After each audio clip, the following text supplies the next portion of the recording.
Войска Первого Украинского фронта в результате стремительной атаки и умелого обходного маневра танковых соединений овладели городом Житомир. Войска Первого Украинского фронта в результате...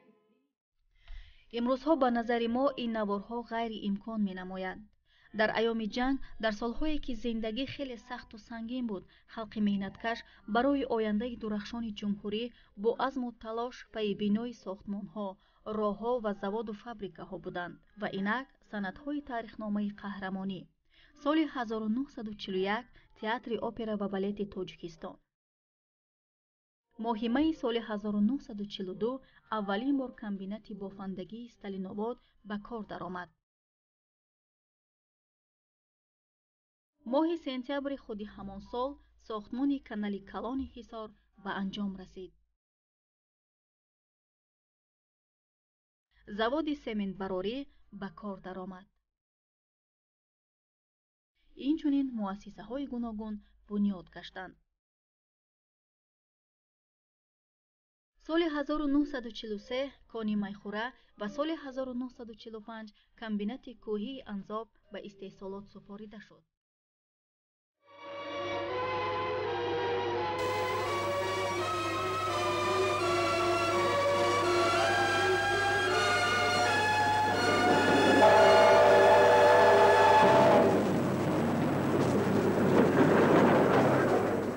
И самое великое, конечно, впечатление, уже отрадное, это был День Победы на площади, на Красной площади, когда я снимал, а уже войска выходили с площади.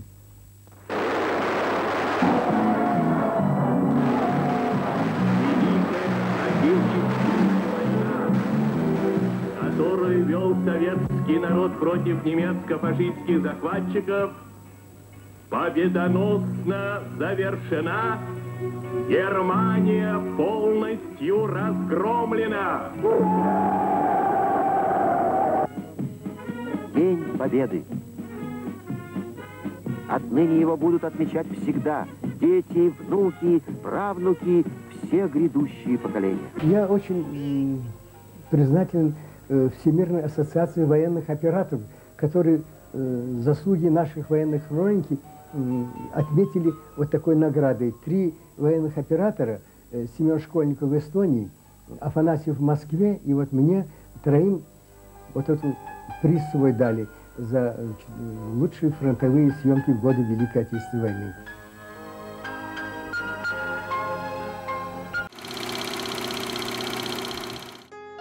Борис Кимягаров нахустин коргардоне буд ки аввалин шуда дар марҳилаи нави таърихӣ ба шакли ҳунари нав кино дубора ба арзишҳои тамаддуни ҷаҳонӣ табдил ёфт. роҳи эҷодии Кимягаров аз мукофоти байналмилалии Венетсия оғоз ёфт.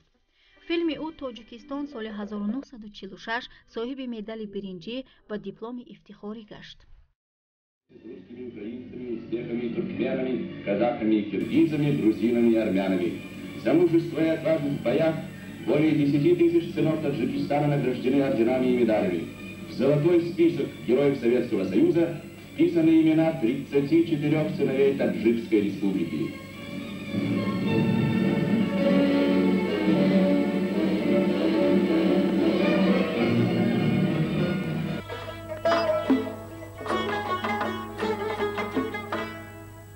С волнением осматривает свои поля руководитель колхоза имени Сталина. Очевидно, дело с пловком у вас пойдет. Эти слова слышал от товарища Сталина Булатова колонов в Кремле, и они остались в его сердце как нерушимый закон на всю жизнь. соли 1947 Кимягаров бахшида ба пахтакорони вилояти Лелинобод, имрӯза вилояти Суғд, филми «Водии миллионерҳоро» ба навор гирифт. Горы белого золота. Вот ответ ленинобадских колхозников на решение февральского пленума Центрального комитета Всесоюзной коммунистической партии большевиков о подъеме сельского хозяйства. В 1947 году Ленинобадский район занял первое место в Советском Союзе по урожайности длинноволокнистого хлопка. Радуется герой труда Саид Круат. Его дочери, свиньевой колхоза имени Тельмана Сталинобадского района, Хилол Круатовой вручена золотая звезда.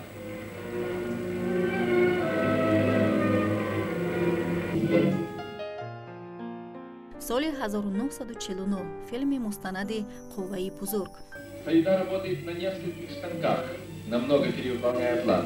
Ее можно назвать человеком, опережающим время.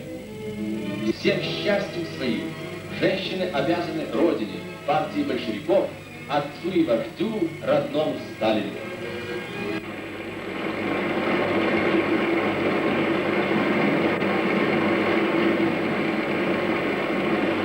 Меня называют Саркор, зачинатель, говорит он.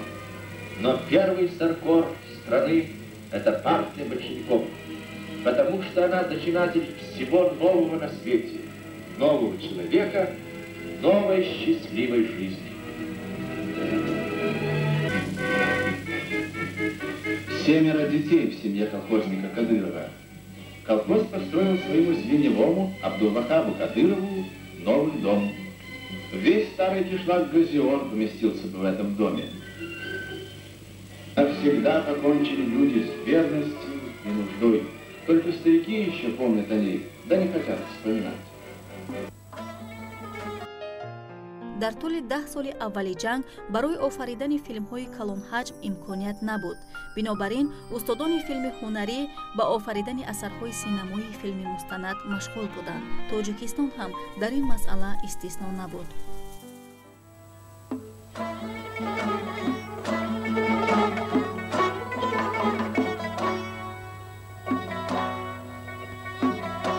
Неисчерпаемое богатство скрыто в горах Таджикистана. В Чарук-Дайроне, Кансае, Такели развернулась добыча цветных металлов.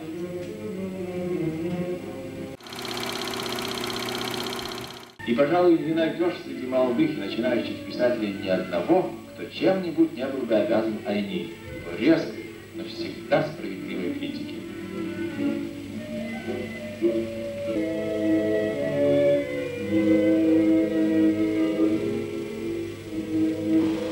Народный артист Союза СССР Мухаммеджан Касимов. дар ин солҳо киностудияи Сталинобод соҳиби боз як комёбии техникӣ ва истеҳсолӣ гардид. тарҷумаи филмҳои беҳтарини шӯравӣ ва хориҷӣ барқарор гашт. аввалин устодони соҳаи тарҷумаи филмҳо, ходими шоистаи ҳунар Қутбиддин Олимов, ҳунарпешаи шоистаи ҷумҳурӣ Абдусалом Раҳимов буданд. ба забони тоҷикӣ тарҷума кардани асарҳои устодони синамои ҷаҳонӣ моҳияти бузурги фарҳангӣ ва иҷтимоию сиёсӣ дошт. сол аз сол коргардонҳои дубляж ва ҳунармандон маҳорати худро дар ин соҳаи муҳим сайқал медоданд.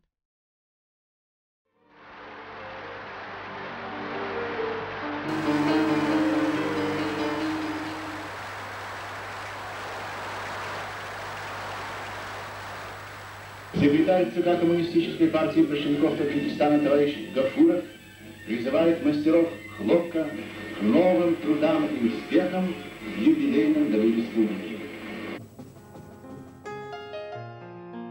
дар ҷумҳурӣ ягон гӯшае ё воқеае набуд ки сабт нашуда бошад.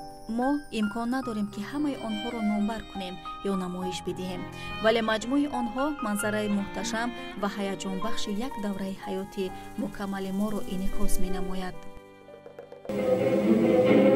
Большим праздником для строителей Кайракума был день 28 сентября 1954 года, когда закладывался фундамент здания гидроэлектростанции.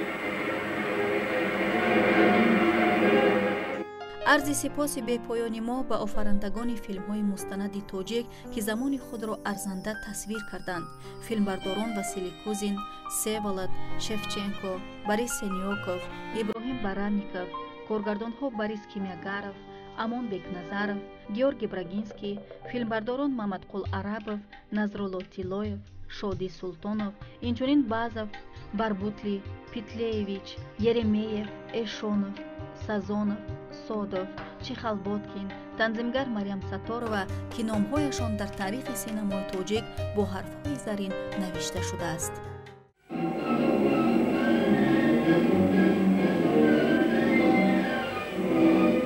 Это незабываемый день, радостный праздник таджикского народа. Свой национальный праздник ин лаҳзаест аз филми иди халқи тоҷик. соли 1954 ҷумҳурӣ 25-солагии худро ҷашн гирифт.